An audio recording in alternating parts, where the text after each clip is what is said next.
bring him up here. Bring him up here. All right, everyone, we have Associate Head Coach Grant Billmeyer here. Coach is doing post-game radio. We've got to get out of here, so we want to bring in second in command here. So questions for Coach?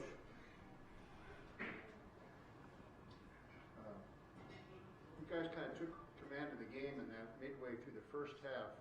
Anything change in that? I mean, I think Butler only had 2 baskets the last 13 minutes of the half. I'll be honest, I think a big difference was having Ike Obiaga back there. Obviously, physically, you guys can see what he brings. He's a 7'1", down low. But I think just knowing that, you could be a little bit more aggressive on the perimeter, knowing that you have one of the best shot blockers in the country behind you. And I think that really changed our mindset. And that way, when we started getting stops, we were able to get out in transition. And instead of Butler coming at us in transition, they were forced to play half-court offense. But you guys seemed to respond really emphatically when Butler made a few runs there in the second half. Has that been kind of a trademark of this group? Yeah, I think it's an older group. We have some 6-year seniors, a bunch of 5th-year seniors. So we've had a lot of guys that have played in really tough environments, and we've had a lot of guys that have won in Hinkle throughout their years. So I think we knew they were going to go on runs. I think a lot of guys have played in this building. Jared Roden's hitting a game-winning shot in this building, and I think we just had to keep our composure and know that we were going to go on a run of our own. Did you do anything special to restrain Chuck Harris, and he went scoreless? We put Miles Kell on him. Miles Kell's our best defender, and we, one of the elite defenders in college basketball, and that's what we try to do. We try to always put our Miles Kell on their best offensive player, and Miles always accepts the challenge. And today he did an excellent job, making Chuck Harris have a difficult night. Anything else for Grant? Thanks, Coach. Appreciate it. Thank you, guys. Everybody stay safe.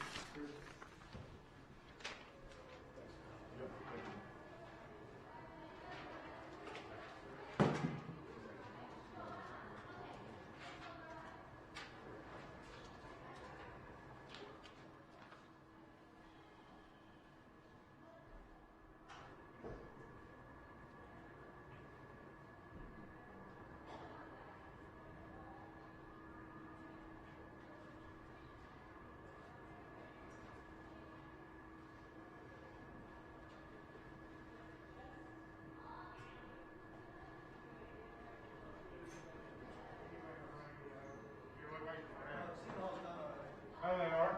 Oh, wow. I didn't know that. Yeah, they sent their associate head coach. What was on radio? Hey, how's the new house looking? How's the new house looking? Anybody else want to file a book?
All right, we'll go ahead and get started. We're going to tape ourselves, and we'll get to you guys at Fox and CBS. So have Coach do an opening statement, and then we'll take whatever questions you guys have.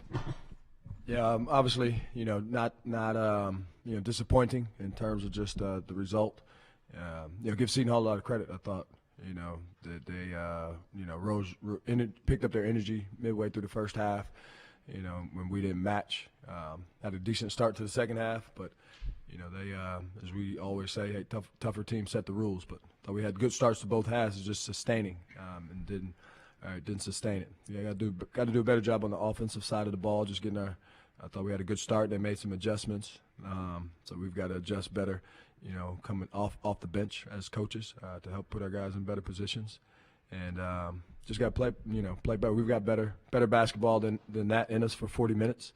And just didn't get a full 40 minutes right out of the group, and so good thing, tough thing about this league is there's going to be Seton Hall and teams like that every night. Good thing about this league is you get great opportunities right in front of you. So we'll get back to the film room tomorrow, and dust ourselves off and see what we can do better, and be ready for Friday.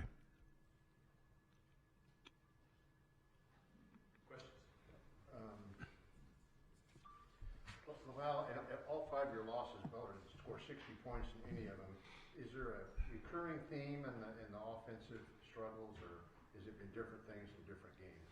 It's been different things in different games. I thought, Obiago really affected us, when he came in to the game. He started, and we did a good job early, and then, later in the half as they adjusted and kind of dropped him in, that affected things. But I still thought we got, some of what we wanted.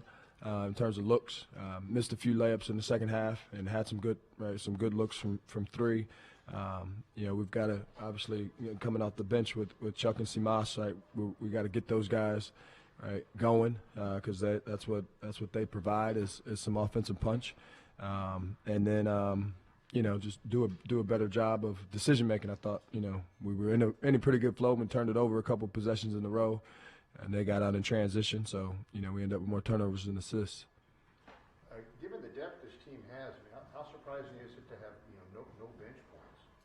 Yeah, I mean, again, we got to do a better job of setting those guys up, and I think them staying aggressive and playing through mistakes. I thought our heads dropped, kind of on a possession, and where we've got to have a better response when something doesn't go our way. When you turn it over, or you miss a shot that you thought you could make. It's just how you respond to those things, right? That really determines, right? Because you got to get yourself re-engaged for the next possession, right? Get back on defense, do your job, and then keep your confidence and be ready on the next possession down the court offensively as well. Any chance that Ty Gross could play against Xavier, and how close is Bo Hodges?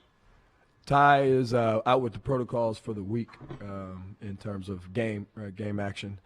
So he won't be available for Xavier. Bo has been strung together a couple of practices.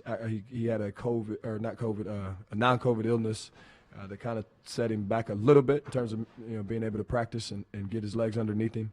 But he's had a couple good days in a row, and so we'll see.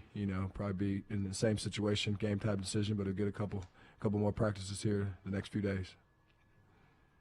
Bryce, we hope we have 18 more Big East games ahead. What would you, how would you like to see the Bulldogs, evolve? Like one or two things that you think would make the difference? Yeah, kind of just what Coach said, just sustaining energy and effort throughout the game. I think, like he said, we came out hot, came out well both halves, but just kind of sustaining energy, handling runs better than we did tonight. I think that's the biggest thing for us, looking forward to the Big East is just, coming out swinging first, and it's going to be a fight every night. Teams are going to make runs and keeping our heads high and, getting the next one right, whether it's a mistake or whatever it is, but, sustaining those runs that teams are going to make. So. Seton Hall has deserved reputation for being really tough, near the basket, making tough. I mean, you almost had your career high tonight. What was working for you, especially tonight? You seemed like you were in the right place at the right time. Yeah. Guys got downhill penetration, and, I'm the beneficiary of a lot of those, when dudes come over and help. So, teammates got confidence in me, and they know I'm going to be there for them. So, just continuing to be in those spots for them and making plays when I can. Well, this has been brought up before. It's brought up in Keelan this year. It's brought up in Kamar this year. Do you feel like Chuck Harris is still adjusting to the top of the scouting report? Maybe not as much. I think, again, there's a lot of attention on him. Obviously, with him even coming off the bench right now, to be able to provide an impact, and he's had a couple games where he's done that for sure. But again, teams are game planning, and as we continue to grow, and guys like Bryce, have games like tonight, it just kind of takes a lot of the pressure off, right? For one guy to have that much attention, right? When you got other places, to go. So he'll grow through it, as some of those other guys did. Just got to keep his confidence. We believe in him, right? His teammates believe in him, and he knows that. And so it's just kind of getting back to the drawing board and making some adjustments. Jair Bolden has been so good in that sixth-man role. Any consideration to bringing him off the bench and having Chuck start? Yeah, there's a lot under consideration. We actually started the season, that way, and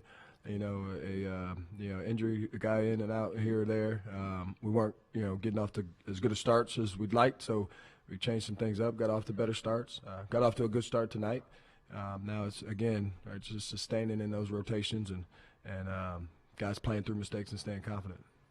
Well, college basketball is back to the situation again where you're not sure if you're going to play, you're not sure who you have. How frustrating, tiring, hard is that to be in that situation again when you're trying to put things together for the stretch run? Yeah, it's different than last year in terms of now there's, more knowledge, a little bit more understanding. There's a healthy respect, obviously, for COVID, and everybody takes that very seriously and try to be as responsible as you can. But I think our guys' mindset is, just coming in and preparing for the next day, and taking what's right in front of you and not really thinking too much about it as opposed to maybe last season. I think you've gone through it once. So a lot of things when you don't experience it, when it's the first time, you're trying to figure out how to handle it. I think managing it emotionally, guys are doing a lot better and just focused on trying to, practice well and play well. Coach, how close is Bo Hodges to being ready, and what do you anticipate that process will look like of integrating him in the middle of the season? Yeah, it'll be, incrementally. Yeah, I think just in terms of where he is right now, like I said, he's gone for about 4 straight days, and now, in terms of body responding, right, getting your legs underneath you, something you haven't done up to date. And then it'd be an incremental, a little bit like Enzi coming back. It'll be an incremental process to kind of build him back in, and he's got to have confidence in his game and in his body, and kind of work himself back in there. Anything else before we turn loose? Thanks, everybody. See you Friday night. Thank you.